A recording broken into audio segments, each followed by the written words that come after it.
The ISFR was founded in 1966 at a meeting in Detroit, Michigan, USA, of the American Society for Fluoride Research to investigate the biological effects of fluoride. The knowledge gained has been shared in two ways. Firstly, international conferences have been held, with our meeting here in Chiang Mai being the 32nd such conference. Secondly, the peer-reviewed quarterly journal Fluoride has been published. This is now in its 47th year of publication. The establishment of the ISFR. The first officers of the society were a president, vice president, and a secretary. There was also an advisory board with 12 members and an editor and co-editor for Fluoride. The first president of the society was Dr. Philip Zen Wagner, Lawrence, Massachusetts, USA. The first vice president was Dr. Albert Bergstahler, Lawrence, Kansas, USA, and he was also the first co-editor of Fluoride. The first secretary was Dr. George Waldbott, Detroit, Michigan, USA, and he was also the first editor of Fluoride. The majority of the advisory board came from Europe. Other members came from India, the Republic of South Africa, and the United States of America. The first ISFR conference was held in Frankfurt am Main, Germany, in 1967. The three-day meeting was attended by 60 persons from 15 countries, with 40 papers being presented. Some of the attendees came from India, USA, Sweden, Switzerland, and Italy, including from India, Dr. Jolly and Dr. Siddique, and from the United States, Dr. Zen Wagner and Dr. Waldbott. Dr. Waldbott presented a paper. Dr. Zen Wagner also spoke. Dr. Sinclair, England, discussed a paper with Dr. Jolly, Italy. Subsequent conferences have been held in 15 other countries: Spain, Austria, the Netherlands, England, and the United States of America. Switzerland, India and Japan, Hungary and the People's Republic of China, Poland and New Zealand, Canada, Iran, and Thailand. The publication of Fluoride. The first issue of Fluoride was published in July 1968. It was edited by Dr. Waldbott with Dr. Bergstahler as co-editor. Dr. Waldbott noted that the establishment of the ISFR and of fluoride was prompted by a lack of communication in fluoride research. He noted that a group of scientists engaged in one department of a university in the United States was completely unaware of studies on fluoride in another department of the same university. He also noted that in Italy, a well-known scientist carrying out research on fluoride had no knowledge of fluoride research coming from another university only a few miles away. The goal of Fluoride was to help establish closer cooperation between scientists of various disciplines in the United States of America and other countries, and to disseminate research findings on fluoride more effectively. A no advertising policy was adopted, A policy was also adopted of not engaging at any time in political activities concerned with fluoridation or air pollution by fluoride. Fluoride has been published in hard copy for 47 years from 1968 until the present. Fluoride has also been published online as an open access journal. No author charges have ever been made for publication in fluoride. Although there is a charge for fluoride in hard copy to cover the cost of printing and postage, access to the online version is free. While some payments have been made in the past for assistance with typesetting, this has not occurred since 2004, and the editorial staff of Fluoride have worked on an unpaid voluntary basis. Like other subscribers, the editorial staff have paid for their own copy of Fluoride in hard copy. There are various models for the publication of journals. Usually a charge is made to subscribe to a journal. Often it is several $100 US a year. Open access journals provide free access to their articles online, but usually make a charge to authors, which may be $1,000 US or more. Fluoride has been unusual in not making an author charge. The ability of fluoride to avoid charges has been dependent on having editorial staff willing to work on a voluntary basis for many hours a week for lengthy periods of time. Dr. Waldbott was the editor from 1968 until his death in 1982 at the age of 84. Dr. Waldbott's widow, Edith Waldbott, served as interim editor from 1982 until 1991. In 1955, Mrs. Waldbott inaugurated National Fluoridation News as a bi-monthly source of documented information about research and events concerning water fluoridation. She edited it and published it for 7 years before relinquishing it to Ethel Day, New York, who continued it from 1963 until 1985. It was then published by Shirley Graves until 1988. The September-October 1966 issue reported on the 1965 study by Leatherwood and others, which found dental fluorosis to be rampant in Thailand. Dr. John Cahoon, Auckland, New Zealand, was the editor from 1991 until 1997 and managing editor in 1998. He died in 1999 at the age of 75.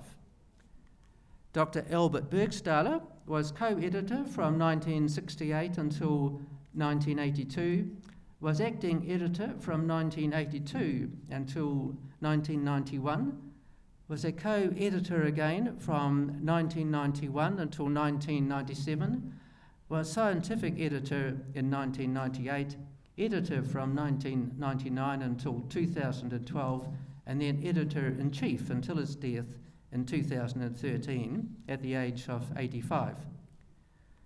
Currently, Fluoride has an editor-in-chief and managing editor, 9 regional editors, 8 associate editors, an editorial assistant, and 30 editorial board members. A question can be asked, how have the ISFR and Fluoride managed to keep going for 49 years? Although the ISFR has had many officers, advisory board members, and editorial board members, the continued existence of the society has been dependent on the presence of a small core of dedicated, hard-working persons. Central to the survival of the society in fluoride have been George and Edith Waldbott, Albert Bergstader, and John Cahoon. We can consider how this dedication came about. It was not done for personal financial gain or receiving public acclaim. The editorial staff gave their help without receiving any financial payments and received considerable public criticism rather than praise for their efforts. Dr. George L. Waldbott. George Waldbott was the driving force behind the establishment of the ISFR and fluoride. He was born in Speyer, Germany on January the 14th, 1898, and graduated in medicine at the University of Heidelberg in 1921. He immigrated to the United States and worked as an intern from 1923 until 1924 at Henry Ford Hospital in Detroit, Michigan. He worked as a physician in clinical practice and specialized in allergic and respiratory diseases. He was a pioneer in the specialty of allergy, publishing his clinical research in more than 200 publications. He made the first clinical observations of the effect of smoking on the respiratory tract other than cancer. He was the first to describe allergic pneumonitis. He was the first to describe a case of allergic pneumonitis in a pigeon breeder. He presented the first fatality of human anaphylaxis due to penicillin. He introduced bronchoscopic lavage as an emergency treatment in status asthmaticus. He was the first to investigate the effect of tonsillectomy in allergic respiratory disease. He was the first to report allergy in the form of asthma due to local anesthesia. He was the first to call attention to the relationship of the thymus gland and lymphoid tissue to allergy. He presented the first case of urticaria due to pollen. Dr. Waldbott described how his interest in fluoride developed in his 1965 book, A Struggle with Titans. In the mythology of ancient Greece, Uranus, their father heaven, and Gaia, the mother earth, had 12 children. They and their descendants were the Titans who ruled the world. The Titans represented all that is good and all that is evil. They were powerful and mighty gods who were worshipped and feared. Dr. Waldbott considered that our present world also had Titans who were the great authorities, who were powerful and mighty. He considered that although the modern Titans contributed much to the advance of civilization, like all human beings, they were not without faults. After Dr. Waldbott studied the effect of fluoride, he found that the Titans in industry, science, and the public health service used their monetary power, their reputations, their political influence, and their grip on the conventional media to mould the structure of public life. How did Dr. Waldbott's interest in fluoride arise? Dr. Waldbott said that his curiosity about fluoride was first awakened by his wife Edith in 1953, when she asked him about fluoridation. Edith Waldbott had read an article by James Rorty in a magazine, The Freeman, about the United States Public Health Service adding fluoride to the water in a number of American cities to prevent tooth decay. Dr. Waldbott noted that the article described fluoride salts as being extremely poisonous and were used to kill rodents.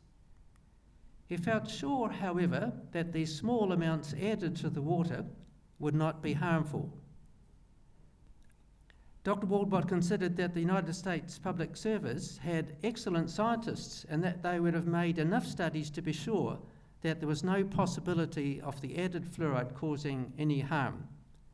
However, Edith Waldbott was persistent, and that night, after the lights in the bedroom were turned off, she mentioned that at a 1952 Select Committee hearing in Washington, D.C., the toxicity question was still very much up in the air.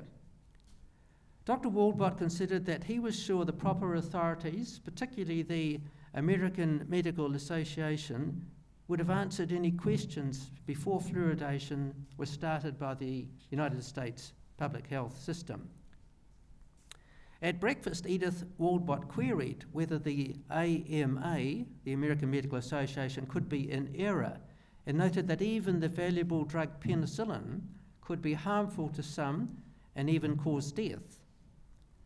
Dr. Waldbott had mixed feelings about penicillin, as one of his patients had been the first case of someone dying suddenly after an injection of penicillin. It had been published in the Journal of the American Medical Association in 1949.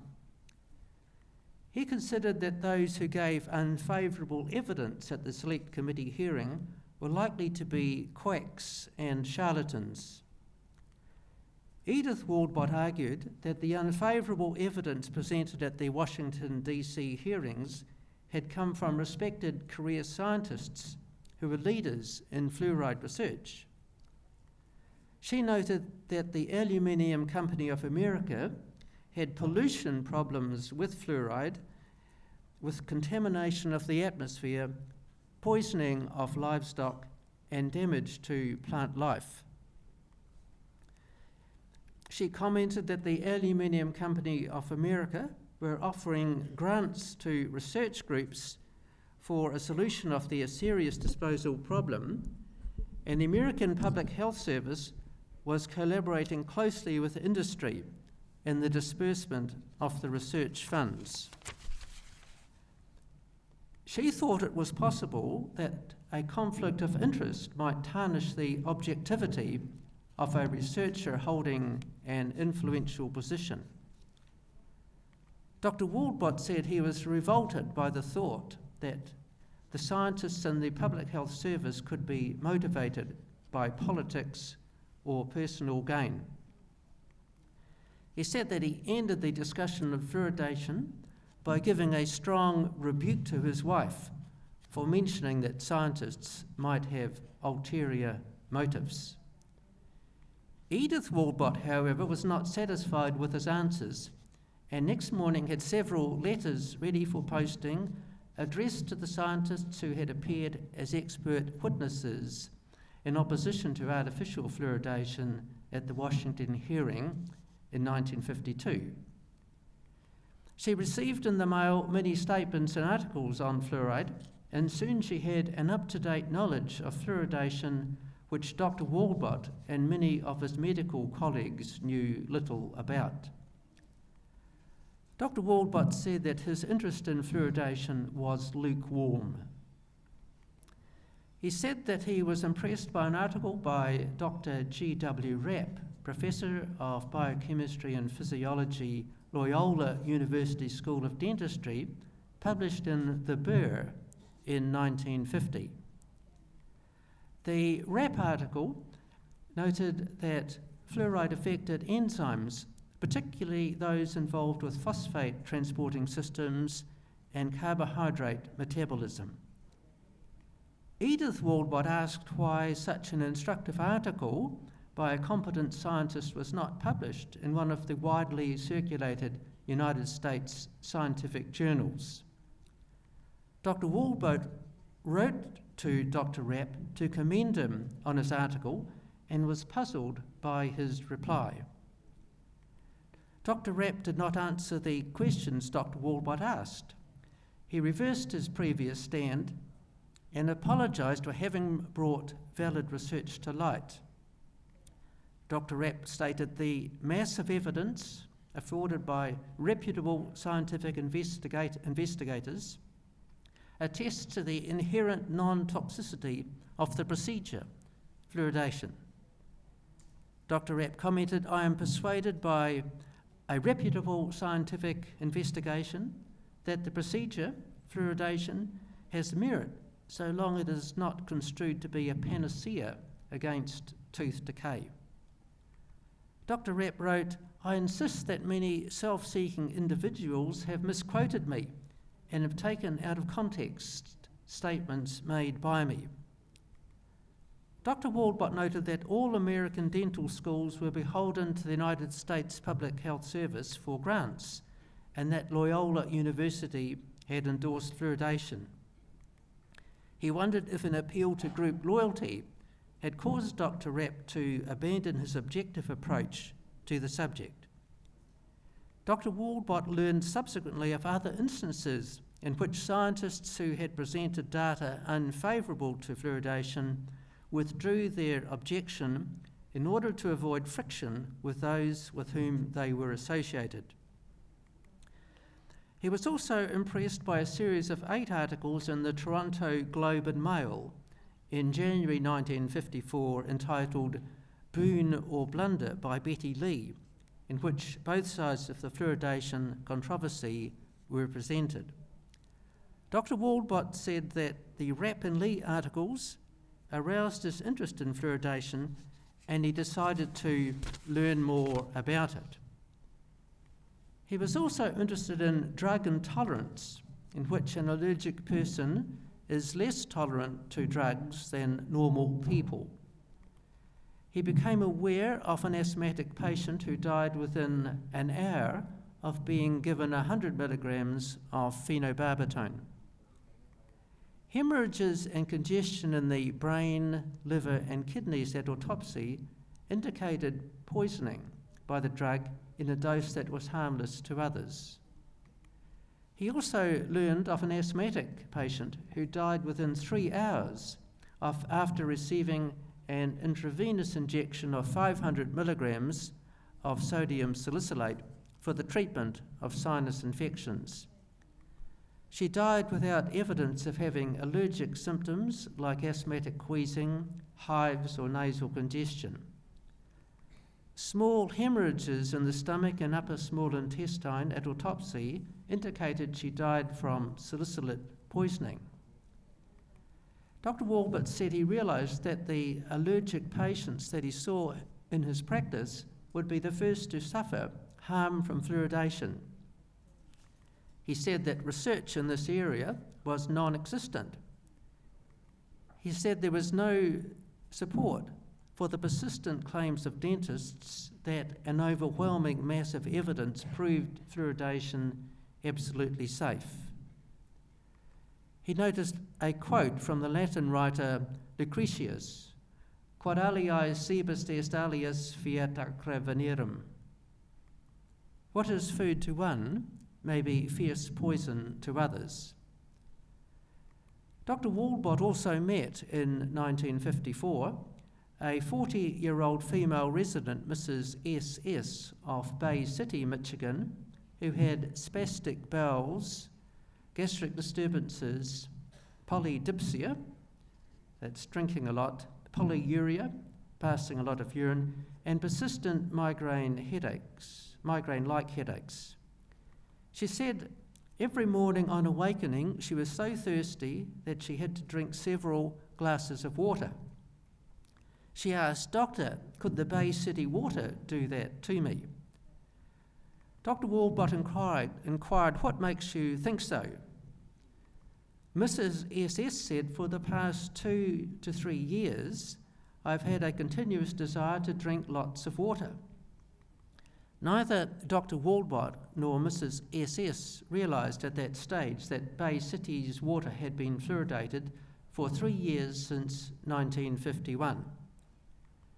She said, "When I am away from the city, my mouth and throat no longer feel dry, the constant thirst, cramps in my stomach, and headaches are gone." Dr. Waldbott said that at the time he did not give much credence to her theory, but later, after many years of study and becoming more knowledgeable about the disease, he became convinced that she was a case of chronic intoxication from fluoridated water.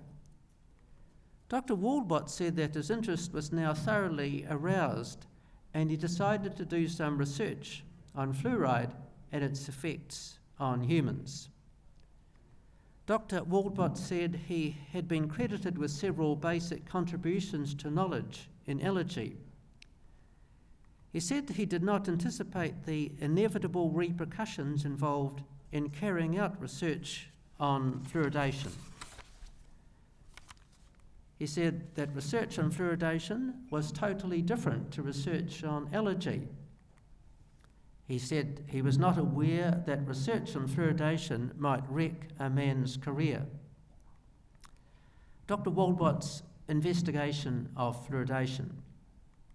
Dr. Waldbott contacted the local health department and spoke to the Detroit Health Commissioner, Dr. Joseph Molnar, who reassured him that his staff found fluoridation was safe and effective and safe. The American Medical Association, AMA, was also approached for additional information by Edith Waldbott, who had had previous contact with Mr. T.A. Hendricks on the educational staff of the association. However, the reply was rather dismissive and noted that it was simply silly to talk about any difference between natural and artificial fluoridation of drinking waters. Dr. Waldbott found from correspondence with the AMA secretary, Dr. G.F. Lull, that the association officials and members actually knew little about fluoridation. Dr. Waldbott found that on nearly every question concerning the purely medical aspects of fluoridation, he is referred to the American Dental Association. He found that it was if the dentists were better qualified to evaluate harm to general health than he or the scientific body of the AMA were. He received a letter from Dr. Elmer Heiss, the president of the AMA in 1955, who noted that most of them in the AMA had to depend on the American Dental Association and the United States Public Health Service for scientific facts on fluoridation. Dr. Hess said he was unable to express an opinion on whether fluoridation was safe or not. Dr. Waldbott found that the medical profession was in need of truly scientific information on the systemic effect of fluoride. He said that the situation made him more and more curious. He said it stimulated in him an intense interest in the subject. He decided to write a scientific article for the American Medical Association. He received a newsletter from Dr. Molnar stating the position of the Commission on Chronic Illness, an independent national agency on fluoridation. The Commission found that fluoride was a trace element and necessary for sound teeth. The Commission found that the storage of fluoride in the skeleton was of no functional disadvantage. The Commission found that the minute amounts of fluoride in food and beverages, particularly in tea, were of no significance.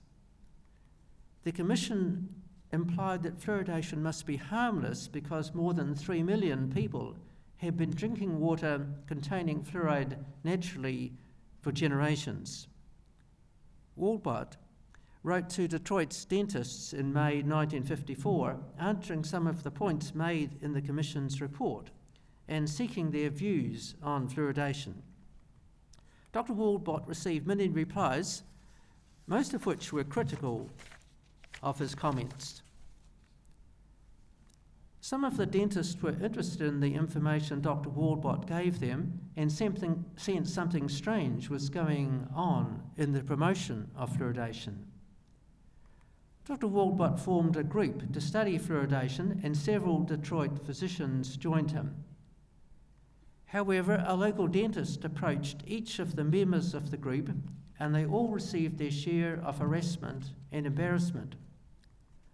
One physician was warned by a member of his hospital staff that if he continued to oppose fluoridation, his consultant practice and hospital staff appointment would be jeopardised.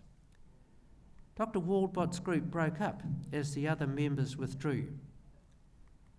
He said that shortly after he wrote his circular letter to dentists, representatives of the Detroit District Dental Society requested that the council of his medical society censure him.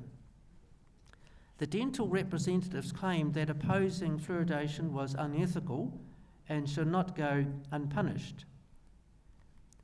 The matter was dropped after the council said that a reason for censure would be if one of their members had knowledge on a subject about which they knew very little, and he did not bring it to their attention. Dr. Waldbott said the experience cooled his enthusiasm for the study of fluoride's action on the human organism. He said he had to decide whether he should continue looking into the matter or simply drop the subject for good. He said that persistent open opposition to fluoridation was bound to affect his practice adversely. He said he had just been elected Vice President of the American College of Allergists and was in line for the presidency.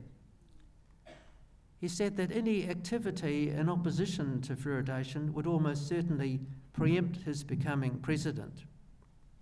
He said he asked himself, am I a coward? Can I be intimidated? He said that actually the considerations for his practice or presidency were minor. He said that his curiosity had been aroused. He said he wanted to learn more about fluoride. He considered that he could withstand a campaign of disparagement because of various factors. He noted his research background for many years. He noted his financial independence. He noted his indifference to political emoluments. He noted the high repute in which he was held by his patients and his colleagues, both nationally and internationally. Dr. Waldbott decided to go on. Dr. Waldbott's gathering of medical evidence. He spent many months gathering information on the medical aspects of fluoride. He searched the literature and collected reprints. He used his knowledge of French and German to read the literature on fluoride published in those languages. He took up the study of Italian and Spanish in order to acquire at least a reading knowledge of material published in Italy and Spain. He produced a review paper that looked at 4 questions. Firstly, can intake of fluoride into the human body be regulated through the water supply so that the benefits can be gained without accompanying harm? 2, are the benefits of fluoridation overrated? 3, is there danger of disease from artificially fluoridated water? And 4, is the medical profession aware of the manner in which fluoridation is being promoted? The publication of Dr. Waldbott's review article. Dr. Waldbott considered that all the data which he had gathered with such great effort would be of interest to the American Medical Association. He phoned Dr. Austin Smith, editor of the AMA Journal, who had previously published his article on smokers' respiratory syndrome and written an editorial on it. He explained that he had just completed an extensive review of the literature on fluoridation and said that some of the information had never been brought to the attention of the medical profession. Dr. Smith said they were always interested in new information and asked what the title of his paper was. Dr. Waldbott said it was medical evidence against fluoridation. Dr. Waldbott said there was silence, and then Dr. Smith explained that the AMA had endorsed fluoridation and that any contribution on fluoridation would have to clear the policy-making body of the organisation. He said that it had never occurred to him that politics could possibly affect the publication of scientific data. However, Dr. Smith agreed to look at the paper. Dr. Smith subsequently advised against Dr. Waldbott submitting the paper to the AMA journal because he had done no original research and it had come to hand too late. Dr. Smith said the paper would have been more effective if it had been received earlier. Dr. Waldbott wondered why Dr. Smith suggested sending the paper to the policy-making body of the AMA or the advisory committee of the Board of Trustees of the AMA. Dr. Waldbott felt that the membership of the AMA should be given the opportunity to hear both sides, which would enable them to make their own decisions. He considered that letting members make up their own minds was better than having to rely on a limited number of scientists, some of whom were closely connected with the United States public health system. He contacted Dr. Joseph Garland, the editor of the New England Journal of Medicine, to see if he might be interested in publishing the article. Dr. Garland said that the profession hereabouts, Boston and environs, is pretty well sold on fluoridation. Dr. Waldbott said that this reply brought the realisation that the subject had already become such a political issue with the medical profession that it would be impossible to have the article published in any American medical journal. He printed the article at his own expense and sent it to members of his medical society and to some Detroit dentists. Some physicians and dentists congratulated him on having accumulated data which was totally new to them and were grateful for the information. He was invited to present his paper in Argentina to a dental organisation. He was unable to travel to Argentina, but his paper was read for him at a conference there in 1958.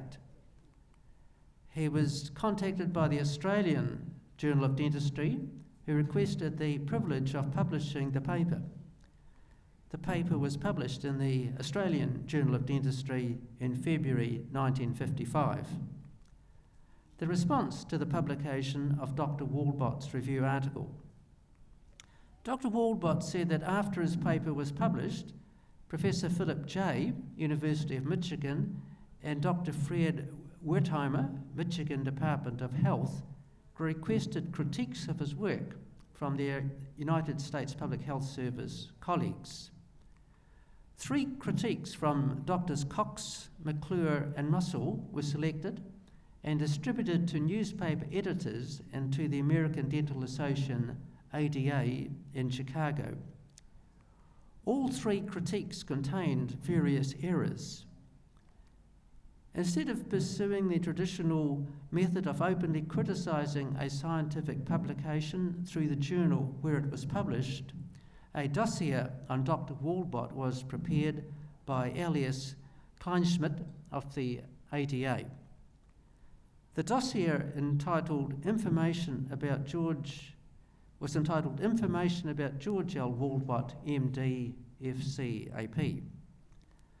The dossier became part of a brochure called Comments on Opponents of Fluoridation and was disseminated by the Bureau of Public Information of the ADA. The dossier accused Dr. Waldbott of intellectual dishonesty and incompetence. He was linked with lay opponents, one of whom was alleged to have escaped from a mental institution and another was claimed to be an imposter. Subsequently, when Dr. Waldbott raised his voice against fluoridation, the dossier showed up through the ADA and the United States public health system. The dossier went to hundreds of communities in the USA and abroad to Sweden, Switzerland, New Zealand, Germany, and the Netherlands. Despite the efforts of the ADA and the United States Public Health Service to eliminate Dr. Waldbott as a critic of fluoridation, The article in the Australian Journal of Dentistry gained him a reputation as a conscientious and thorough student of the subject.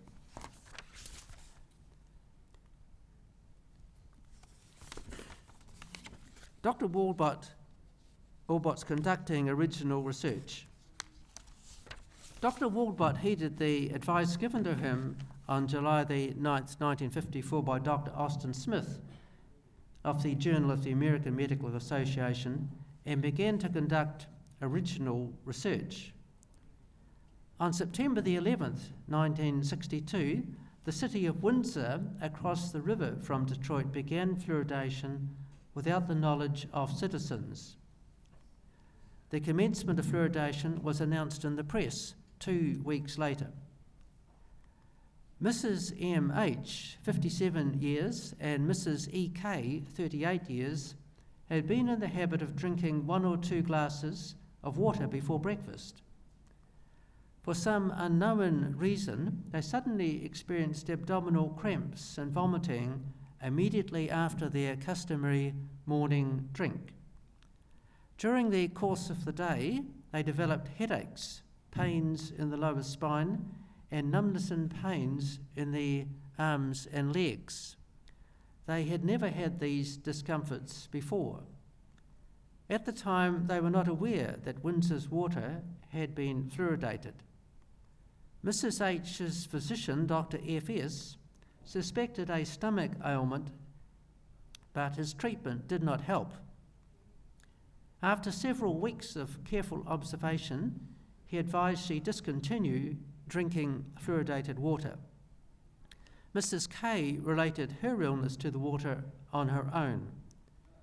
Both patients recovered promptly upon eliminating fluoridated water.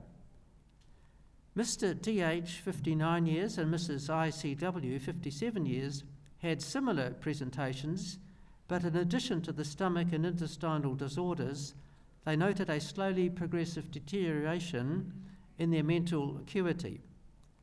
They became forgetful and lost their power to concentrate. They also recovered on eliminating fluoridated water. Dr. Waldbott found that numerous patients from many fluoridated cities had essentially the same experience. The patients had no idea what caused their illness. They did not even know that fluoride had been added to their town's water supply. However, the onset of their illness, as determined later, coincided with the addition of fluoride to their water supply.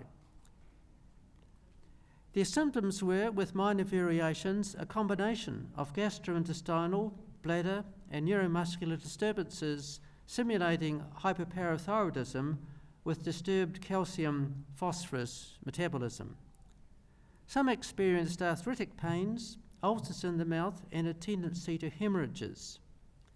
The symptoms gradually disappeared when the patients eliminated fluoridated water for drinking and cooking.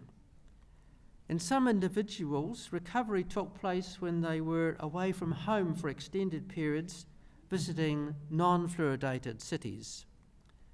This otherwise progressive disease cleared up without medication when, unknown to the patients, fluoridated water was avoided.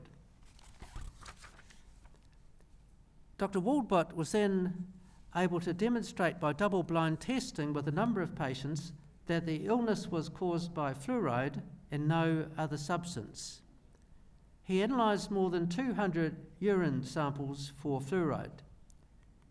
He found that in those intolerant to fluoride,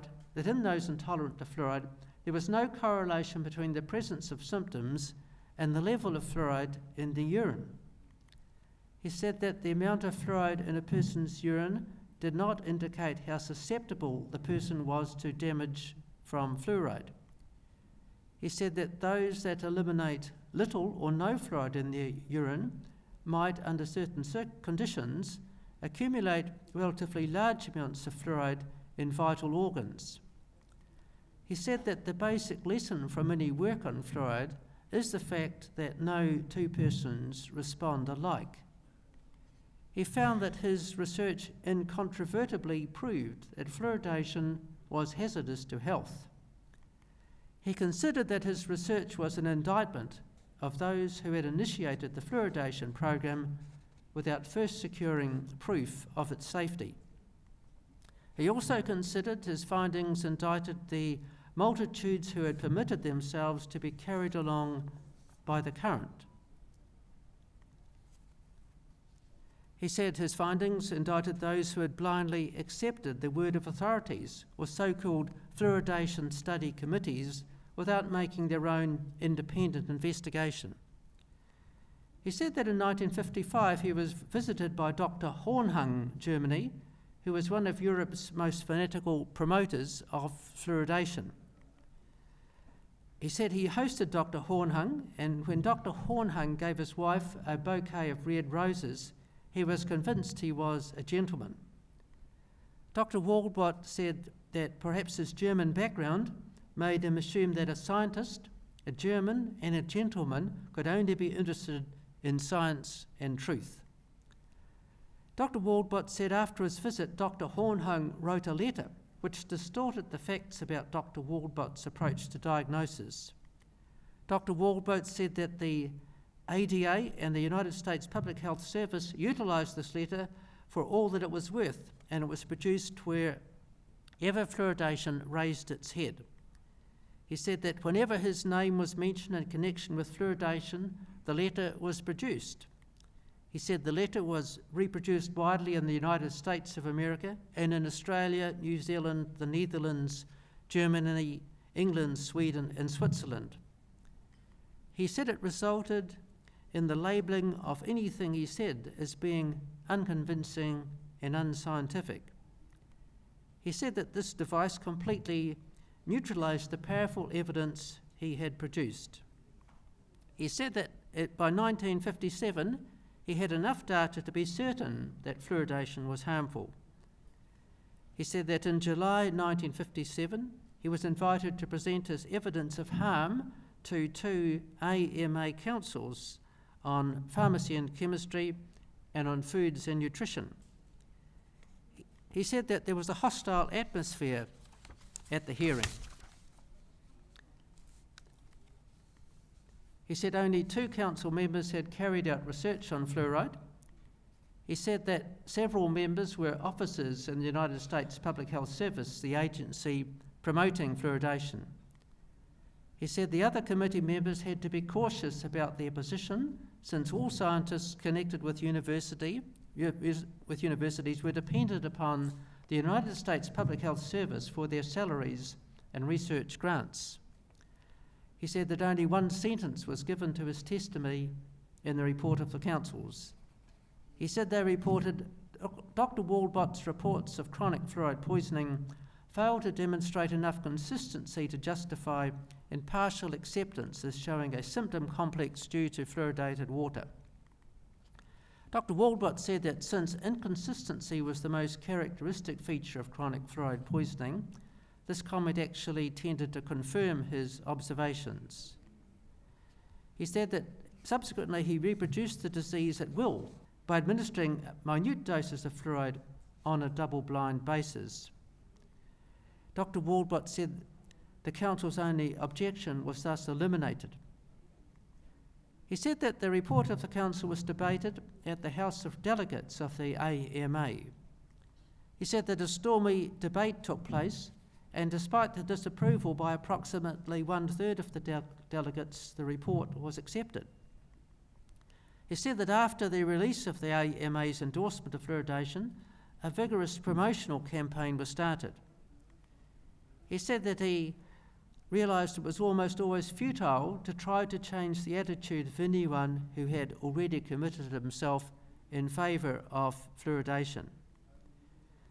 He said that his articles appeared in several European scientific publications, and then in 1961 in a United States journal, Archives of Environmental Health. He said he published a 60-page monograph on fluoride in clinical medicine in 1962 in a Swiss journal, International Archives of Allergy and Applied Immunology.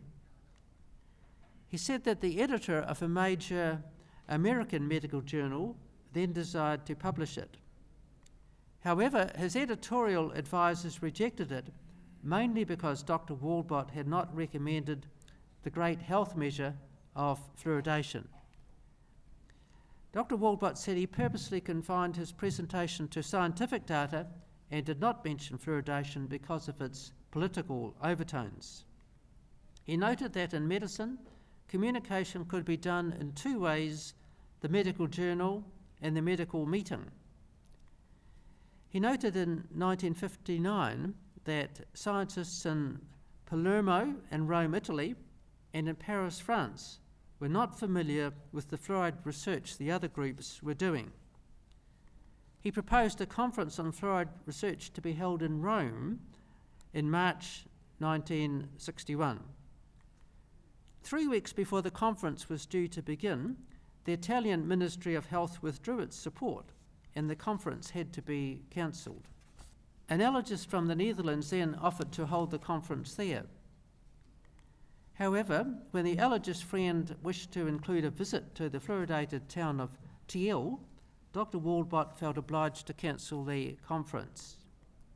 A third attempt at a conference was successful, and the conference was held in Bern, Switzerland in October 1962. The success of the Bern Conference led to the founding of the International Society for Fluoride Research. In 1966, the forerunner of the ISFR, called the American Society for Fluoride Research, held a meeting in Detroit, which included participants from Europe and Asia, as well as North America. The first meeting of the ISFR was held in October 1967 at Frankfurt am Main, Germany, and it has met regularly since then. Dr. Albert Bergstahler requested reprints on fluoride research from Dr. Waldbott in 1964 and met him in Detroit in 1965. Dr. Bergstahler was able to help Dr. Waldbott with the corrections of the galley proofs of his 1965 book, A Struggle with Titans. In 1978, Drs. Waldbott, Bergstahler and McKinney together wrote a book, Fluoridation, the Great Dilemma, which reviewed the knowledge available on fluoride, including the results of double-blind testing in persons with fluoride intolerance. In their book, they described a chronic fluoride toxicity syndrome and noted it was a serious, frequently misdiagnosed disease. A variety of symptoms have been listed affecting many organ systems. The symptoms may have other origins, even in someone suffering from chronic fluoride poisoning. Chronic fatigue, not relieved by extra sleep or rest, headaches, dryness of the throat and excessive water consumption, frequent need to urinate, urinary tract irritation, aches and stiffness in muscles, bones, arthritic-like pain in lower back, jaws, neck area, arms, shoulders and legs, muscular weakness, muscle spasms, involuntary twitching, tingling sensations in the fingers especially and feet, gastrointestinal disturbances, abdominal pains, diarrhea, constipation, blood in the stools, melena, bloated feeling, gas and tenderness in the stomach area, feeling of nausea, flu-like symptoms, pinkish red or bluish red spots like bruises but round or oval on the skin that fade and clear up in 7 to 10 days, skin rash or itching, especially after showers or bathing, mouth sores, also from fluoridated toothpaste, loss of mental acuity and ability to concentrate, depression, excessive nervousness, dizziness, a tendency to lose balance, visual disturbances, temporary blind spots in the field of vision, diminished ability to focus, possible retinal damage. The emergence of the dedicated pioneers in the ISFR. In addition to the account of how Dr. Waldbott became concerned about the effects of fluoride on humans, similar stories could be told about other pioneers in the ISFR. Mrs. Waldbott, anchored in courage and persistence, was an inquiring scholar of the effects of fluoride from the early 1950s until 1991.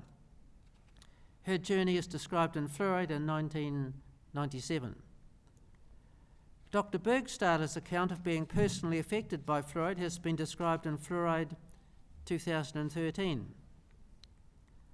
Dr. Cahoon's account of how he changed his mind about fluoride and how he changed from being a fluoride promoter was described in Perspectives in Biology and Medicine in 1997 and reprinted in Fluoride in 1998.